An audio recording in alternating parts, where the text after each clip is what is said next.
It's always nice to meet a hero and a star, and we've got one for you. And he's Ginger, and he's at Radio 2, and he's the biggest name in radio. Chris Evans, how are you? Well, thanks for that intro. Some of it's true, some of it isn't, but thanks anyway. I'm fine, how are you? I'm ever so good. Let's go one by one then. You are here at Radio 2, you are the biggest name in radio, and you're about to take over the breakfast show. How do you feel? Well, I'm not the biggest name in radio. That's definitely not true, because Sir Terry Wogan definitely is. I'm very honoured to be taken over from him.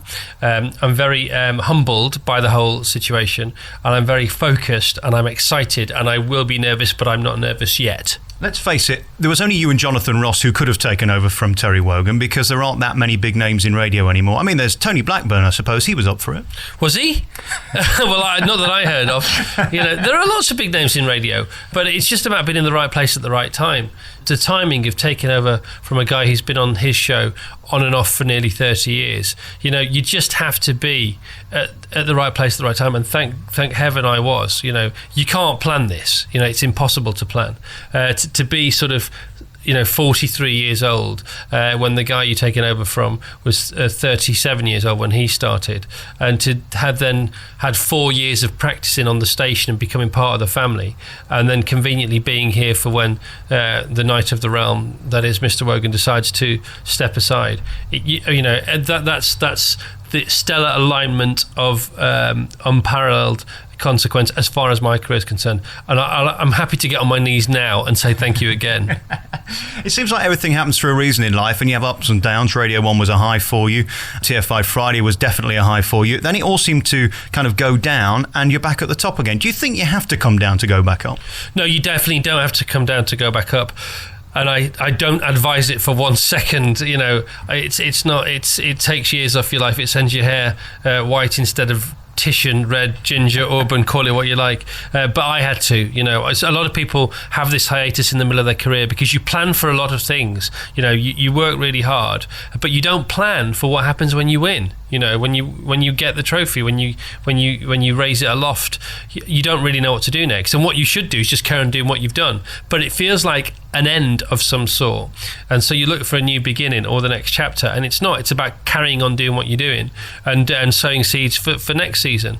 What I've realised now is that in what we do, which is radio every day, there is no end point, and it's about consistency, and true success is consistency. And if you look at Steve Wright, and you look at the Today programme, and you look at Terry Wogan, and you look at the guys on 5 Live, it's just coming into work every day, doing your job, going home. And lots of other aspects of the media, whether it be book publishing or whether it be movies or television, they tend to have these sort of 13-week, 22-week periods, where they start, they rehearse, they film, they write, they produce, and then they have a wrap party or an end. That doesn't happen in radio. It's like a normal job. You go to work every day, and you might get a sticker rock in the summer, and you might get a mince pie at Christmas, and you've got to realise that. And when you do, and the sooner you do, the better it is. Long answer to your question, but there you are. Does it ever become normal when you're on the telly and millions of people are watching you, or at Radio 1 and the number one DJ in the country? Yeah, I suppose you do. I mean, it's about realising why you're there in the first place. Do you think about your audience? Yes, you do. But more importantly, you think about why you're there. You're there because you've got to do a job. What's your job? Well, for John Humphreys, it's extracting, more than a yes or a no out, or even in fact a yes or a no out of a politician. For Jeremy Vine, it's about playing devil's advocate to all the people who's got on moaning about this, that, or the other. For Steve, it's about getting people through the afternoon at work and being the soundtrack or the backdrop to home time, which is 5 o'clock. And so I think about that. I think about, why am I there? Well, I'm there to cheer people up primarily, to make them feel a bit better if they're down, to make them feel better still if they're already up, to play the right music first and foremost, because we're a music entertainment radio station, and also not to indulge that airtime with my woes and my worries and leave them at the door. And that's what that's the mistake I used to make. I used to think that after a while of sort of putting cash in the bank for the listeners, I'm allowed to then make a withdrawal for myself. Well, I'm not. That's not what I'm allowed to do. I'm allowed to feel bad and be cheered up by other people on the radio, but when I'm on the radio, I'm not allowed to be miserable or to be negative. That's a rule I made 4 years ago, and I've stuck to it, and it's working pretty well at the moment. I'm about halfway through the book, and what it seems to me is part of your fame came from the fact that you were kind of flawed. You were struggling with coping with the huge fame that you had. No, without doubt. I have a very clunky career path and life path, and that does make for interesting reading. Blimmin' tiring to live, and almost destructive. Well, it is destructive, but almost ultimately destructive. But no, of course it makes you more interesting. All my favourite people that I want to read about have had the highs and the lows and the black clouds and the sunny days. John McEnroe's biography, one of the best ever written. Robert Downey Jr., no book about him yet, but what a life story. I always find people who are talented and have something to offer and then struggle with that, but for some kind of almost justifiable reason, more interesting. And especially if they come back. And if they come back, there's that great saying, that does not destroy you can only make you stronger. If you come back, you are better than you were before because you have a perspective, whereas before you had this source of energy and talent or ideas or creativity or whatever it may be.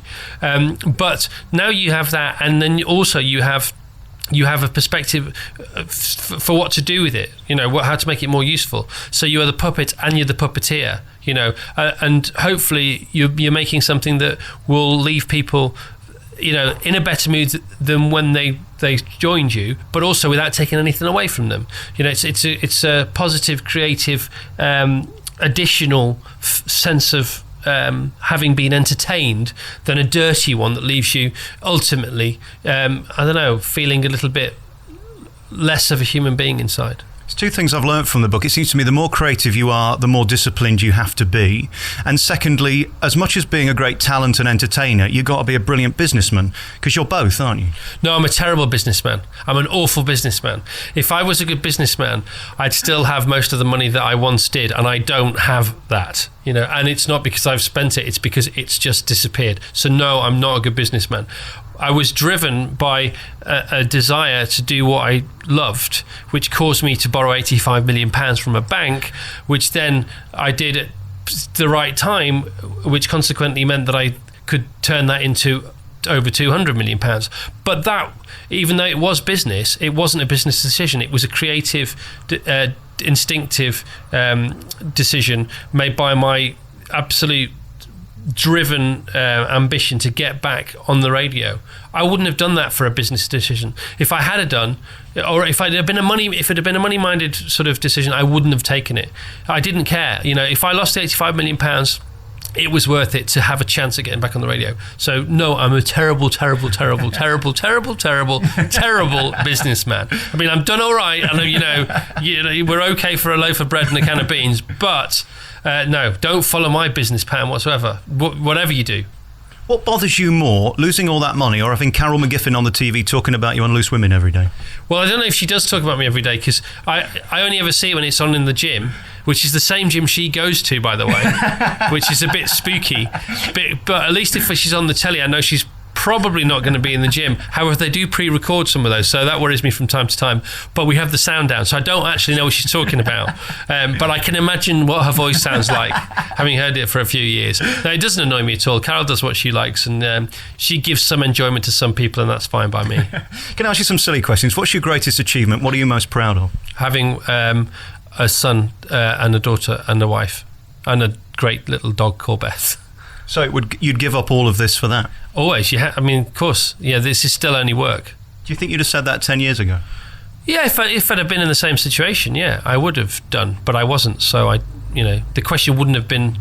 The question would have been applicable, but the choices of answers wouldn't have been there. What are you least proud of? I'm least proud of leaving my daughter when she was little.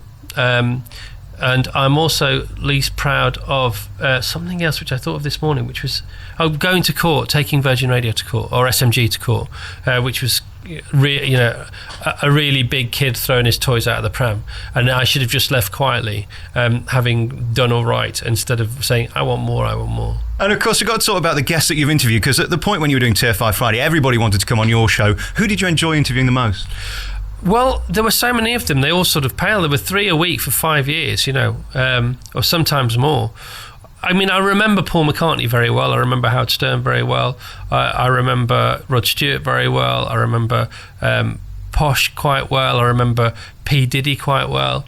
But they weren't proper interviews. They were more fun. So we didn't really get any movement out of anyone, but they were entertainment interviews. They weren't like this, for example, and they weren't like Parky or Piers Morgan or Desert Island Discs. or Jonathan on some nights. So there wasn't really a memorable. I mean, I remember the bits like Will Smith chipping golf balls into a waste paper basket. I remember Samuel L. Jackson coming on the show just to read the intros to other guests because he was the guest this show doesn't have time for. And that's what he said. Hi, I'm Samuel L. Jackson. I'm the guest this show doesn't have time for, but in a different, more Samuel L. Jackson voice. So I remember funny bits, and I remember the bands performing. I remember David Bowie performing and having such a good time that he stuck around afterwards and played 4 more songs just for the hell of it. And then other bands heard about that and they started doing it. I remember Robbie coming on again. I remember our Comic Relief special that was due to go out at 11 o'clock at night and went out at 12:15, all live, and it was the first simulcast between Channel 4 and BBC One, and we got 66% share of the audience, which even X Factor doesn't get. So I remember nights like that, but then there are lots of nights I don't remember for very, very, very awful reasons. Is there any better feeling of being so famous and so popular that anything's possible? I mean, if I asked you to do certain things now, you're going to say no, but in those days, if you asked somebody to do it, they were probably going to say yes. Yeah, I mean, the whole thing about you don't realise, you don't realise. I always said this when Take That was splitting up. I said, do they know what they're doing? Do they realise there's nothing much else out there, and they might just want to take a year off? When you're the centre of something, you don't realise first time round at least how brilliant it is. Because it does become the norm, no matter how spectacular and extraordinary that norm is. And I think you don't realise what's going on, who you're asking to do what, and what you're asking them to do. Whereas now, you could do that, but I always quote Spider-Man's uncle. He said, with great power comes great responsibility. And I've now realised that, and it's much more enjoyable doing it that way. And of course, the big battle is between you and Moyles. That's what everybody's talking about. Are you bothered by that? Because, we all know that you're excited to be on the radio and you like a challenge. Yeah, I don't think there is a battle between me and Moyles because we both work for the same station, same network, or same corporation. I am not going up against Chris Moyles. I think that's completely counterproductive. He's on Radio 1, I'm on Radio 2. It's not like he plays for Man City and I play for Man United. We actually work for the same company.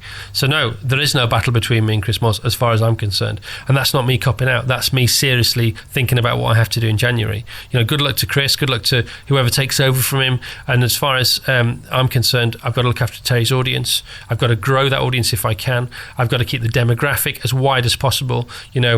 All this talk about chasing younger audiences, that's not what we're doing. I think Radio 2 is a family station, and I think you can listen if you're 7, and I think you can listen if you're 97 and even older and even younger.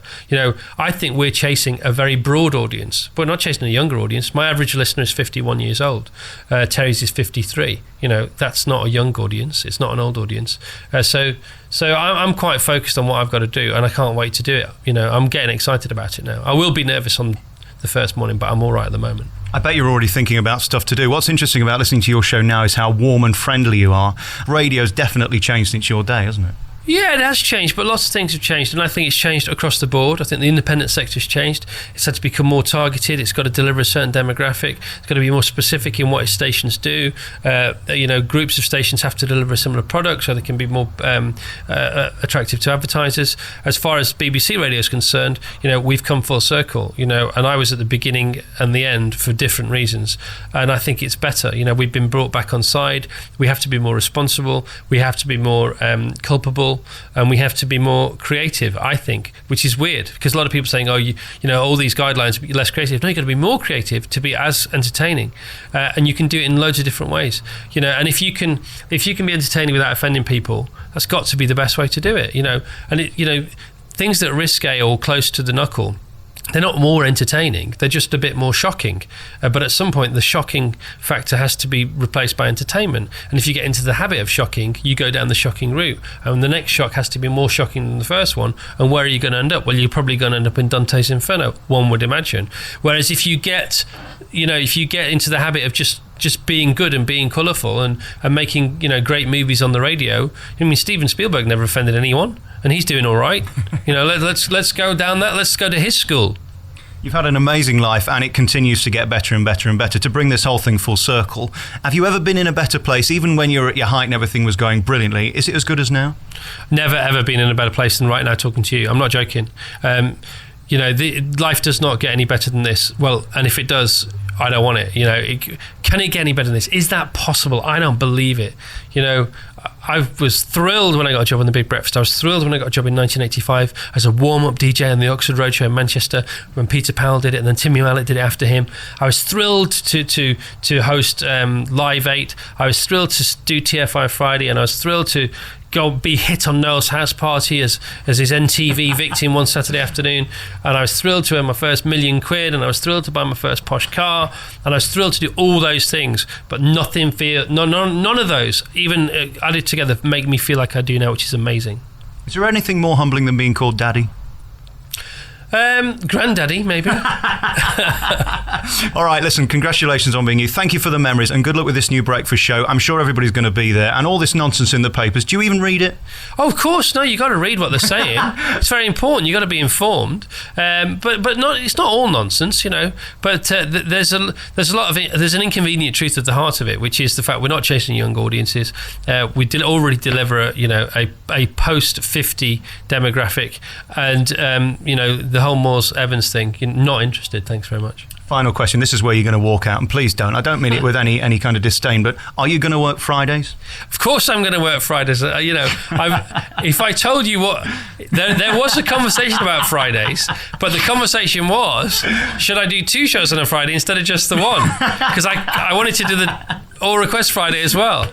So I'm the opposite now. I want to do double up on the Friday shift. Maybe that's some kind of guilt, deep at the back of my mind. But of course I'll be working Fridays. Getting into these interviews is always the difficult bit. Once you start talking, you're fine. Yeah. How do you do it then? Help me. What? How do we what? How do we get into them? Yeah, how do I do this better so that you don't get offended that I'm nicking somebody else's lines? I'm not offended at all. No, what I always used to do, well, not used to do, but what I discovered after a while is when you write your questions down, yes, you then look back at them and you realise that the first few questions are warm-up questions for your brain as you're writing them. So you get rid of those, yes, and then you get rid of the next few, and you sort of start asking your questions 2/3 down the list. That's probably a good opening question. Well, there's my first mistake. You see, I haven't written any questions. So. Oh no, well, but you must have some in your mind.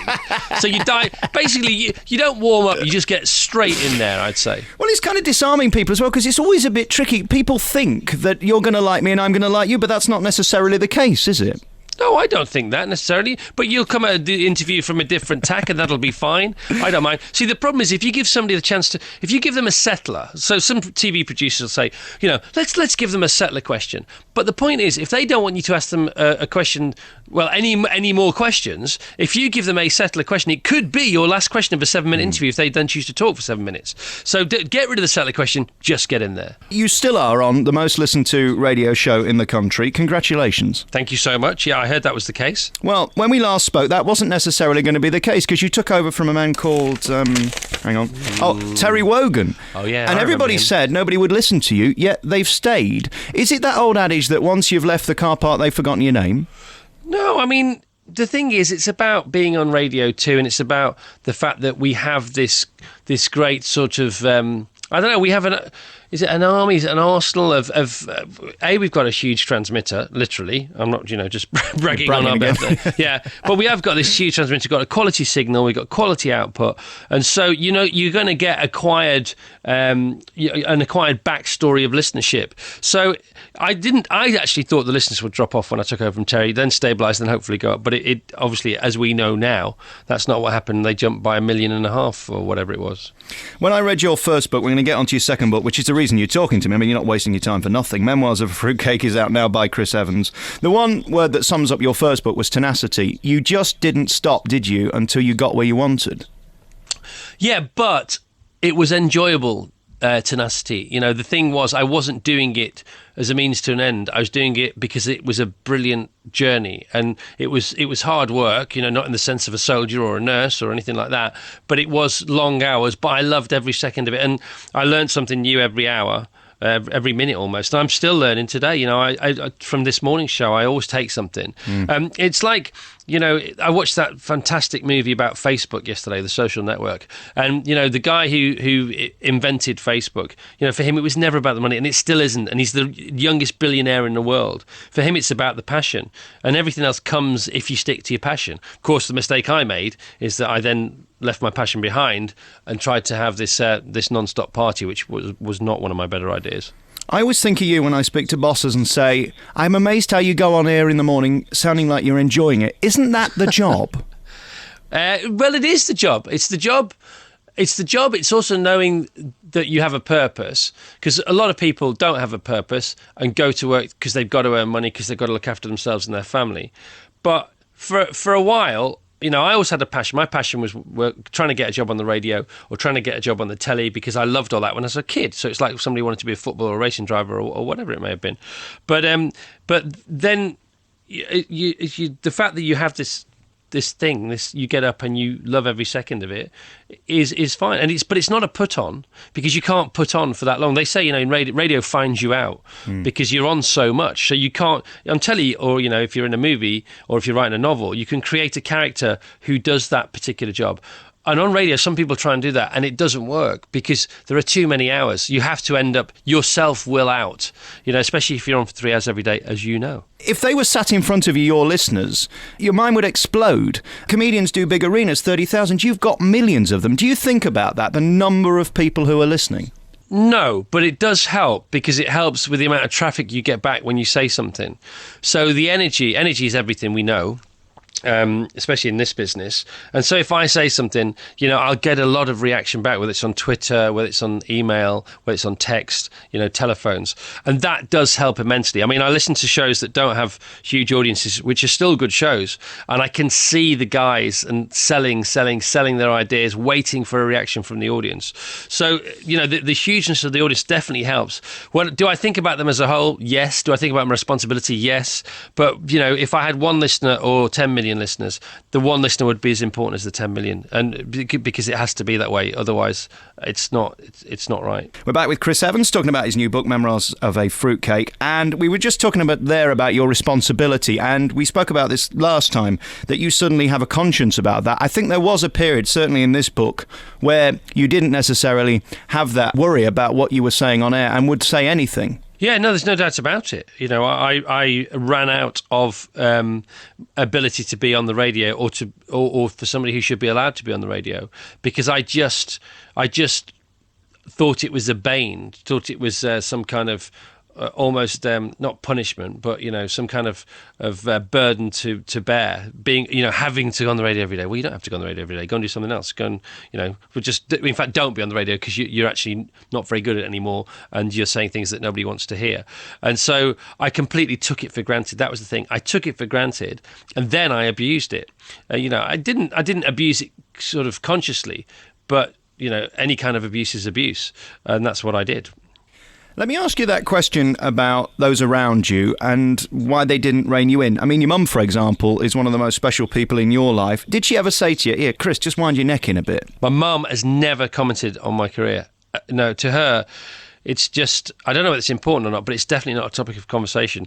I don't know where you got that thing with your mum, but you know the automatic turning off of the swear switch, when yes. you just don't swear in front of you. Well, I don't. I mean, some people do, which I don't get at all. But I just don't. I don't swear. I don't say anything naughty, and it's an automatic thing. I cross the threshold of my mum's doorstep, and that's where that particular valve stops glowing in my brain. And it's the same with talking about work. My mum, as long as we're okay, you know, as long as we're healthy and we've got enough money to feed ourselves and a roof over our heads, then that's that. Now let's talk about other stuff. She's really not interested. And she was a nurse, you know, for years and years and years. And then she was a care assistant at an old people's home. So she thinks that lots of things that other people think are important are rather silly and trite. And she's absolutely right. And this is one of them. And in the latter part of your career in the last 10 years, Chris Evans walking in a building is a big deal for those around you. Does that ever become normal when there's kind of an aura? I know that sounds silly, but there is. I've seen people around you. No, well, it's not an aura. I mean, there's a ring of something, and you know, but everybody gets it. Alan Sugar gets it. People who run companies get it. People who are above other people for the right reasons or the wrong reasons get it. But it's as much. It's a 50-50 deal. It's a two-way street. It's up to us who are being revered, avoided, worshipped, reviled, to recognise the fact that people aren't being natural with us, allowing for that, and making sure that we don't get taken in by it, and also trying to ease the fact that it happens. But that's not easy to do. Are there days when you wake up and you wish you could be Chris Smedley and not Chris Evans? No, I love every day of my life. I love being me. I think it's great. I have no complaints about what I do for a living. I always say the advantages far outweigh the disadvantages, which barely exist at all. So no, absolutely no complaints. One of the things that stuck out in our last interview was the fact that you said that you don't need to be shocking on the radio. You don't need to be outrageous to have a successful career. But of course, I think without it, you probably wouldn't be sat here talking to me today. Do you accept that now, that actually it lured a lot of people in, you being edgy, risky, and potentially ruining your life in doing it? No, I don't accept that, because I was reining people in by being just funny and innocent and positive on the Big Breakfast, on Don't Forget Your Toothbrush. You know, you don't have to be aggressive, confrontational, rude to be edgy. You can be edgy. Peter Kay's very edgy, but he's none of those things, and he's the most successful comedian this side of the Atlantic. So, in fact, I mean, I think I achieved as much, you know, the right kind of notoriety before the dark days that I ever did during them. And in fact, if anything, they put me back, you know, and threatened my career. And I had to come back and knock on the door and say, please, can I come back in again? So I actually completely disagree with that. We're back with Chris Evans on your favourite local radio station, talking about his new book, Memoirs of a Fruitcake. And the thing about you is, since we last spoke, you started this one show. Let's start at the beginning. Is it fun? Yeah, it's loads of fun, because I'm not producing it, and I've always produced the programmes I'm involved in. I've owned most of them, and I've employed and been responsible for the people working on them. And there's a lot that comes with that, you know. Every employee is a potential headache. And, you know, you think, hang on a minute, I'm paying you for the therapy, you should be paying me at times, you know. And but the one show's not like that. I go in, I do my bit, I'm part of the meeting. I get told no, which is always a good thing. You know, I get told no quite a lot, to be honest. At least 3 or 4 times a week. Really? Yeah, you're not doing that, you're not doing that. Can we do this? No, I can't really do that this week, Chris. Maybe I want to do that next week. So it's good, and it's I'm part of a team, you know. I'm not the player manager and the goalkeeper and the left winger and the right winger. I'm part of a team, and I go in there on a Friday, and it's brilliant. You know, I get in there, I meet up with Alex at 1 o'clock. We have a little chat. We have a read through the script, and then we have a block through, and then we do the show, and before you know it, it's over. And everybody says it's not long enough, and that's the one thing you want them to say about your show. It's not long enough, because that means they want more. The one thing you don't want to say is, it's a bit long. You're quite tough on yourself in this book about the fact that it was all riding on you. Is it now nice that you don't own Radio 2, and that therefore if it fails, it's not going to go bust? Because that's really where all this started, wasn't it? The megalomania came on the back of the fact that it was all riding on you. Yeah, no, the megalomania came before, and then the frustration and the anxiety and the conflict came with the fact that it was all riding on me, you know. And I sort of stepped on my own head and pushed it further under the water needlessly. I didn't have to do that. If I could have been more organised, it would have all worked out fine. But then I wouldn't be here now, wouldn't be married to Natasha, wouldn't have my son Noah. So it's, you know, it's all okay the way it's worked out. But not owning Radio 2, I wasn't aware that it was for sale, by the way. But and not only the one show. No, this is a far better way. It's a far healthier way of existing, as far as I'm concerned. You know, I get paid, I pick up a check, that's the end of it. I don't have to do any of the stuff behind the scenes. I'm not very good at running a company. You know, I was very fortunate. I made a lot of money by accident. It was accidental. It was a convenient accident for a while, and then it was then it wasn't such a convenient accident. But you know, as far as owning and running, you know, things, I'm fine the way I'm. The responsibility is there to the BBC, which is entirely different. And I do feel a huge responsibility to the BBC. You know, we had troubled times a couple of years ago with the Russell Brand and Jonathan Ross episode, and we're always under flak or always under fire. And I do definitely feel a responsibility to upholding the quality, the family values of the BBC, reminding everybody in my little way what that's about, conveying that to the listeners, and then hopefully averting some of the flack, which we do get, some for the right reasons, some for the wrong reasons. I listen to your radio show and I hear that you get dressed in the dark in the morning. Does the current Mrs. Evans not know who you are? She does know who I am, and that's why I have to do what she says, because I'm her husband.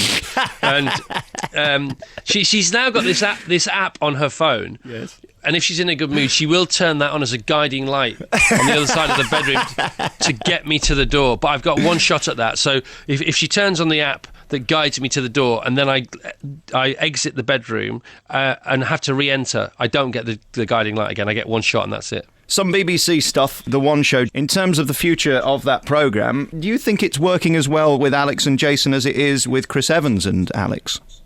Well, I mean, the figures speak for themselves. The figures have never been healthier for Monday to Thursday and for Friday. I mean, I can't do for 5 days a week. You know, I was only ever asked to do 1 day a week. They auditioned copiously for Jason and Alex, and the viewers have given them the thumbs up. They now have more views than that show's ever had before. If they wanted you to do 5, you'd say no, would you? If they wanted me to do, well, I've done a couple. I've done a couple of super subs for Jace, but they wouldn't ask me to do 5 because Jason's the incumbent Monday to Thursday, and I'm doing me Fridays. And all that fracas about you and Chris Moyles, you went on the Richard Bacon show and said a few things. Do you regret that now? Or... Yes. Oh, really? Yes, definitely, 100%. Yeah. So why did you do it? Well, I did it because I was asked a question at the end of an interview. I didn't have an agenda. We had a 1 hour interview. I get on very well with Richard. We're both massive radio anoraks, and we were talking about the ins and outs of things. And I shouldn't have said what I said publicly about a guy who's on the same team. And I shouldn't have said that. You know, I think Chris is good enough, old enough, wise enough to make his own decisions. And I shouldn't have said. You know, when Richard said to me, "Do you think he should leave?" I should not have said yes, even if I thought it. That's sad though, because that's what we love you for, your honesty, isn't it? In a way. Yeah, but I wouldn't have been dishonest. You know, you don't have to say what you think. But you shouldn't say what you don't think. That's being dishonest. But you cannot say what you think. Listen, we could do this for another hour, and we've got to go now. I'm totally confused. Memoirs of a Fruitcake is out by Chris Evans. It's always a joy to talk to you, and thank you for the memories, and good luck with the Radio 2 show. I believe it's got quite a few listeners. Chris Evans, thanks. You're welcome.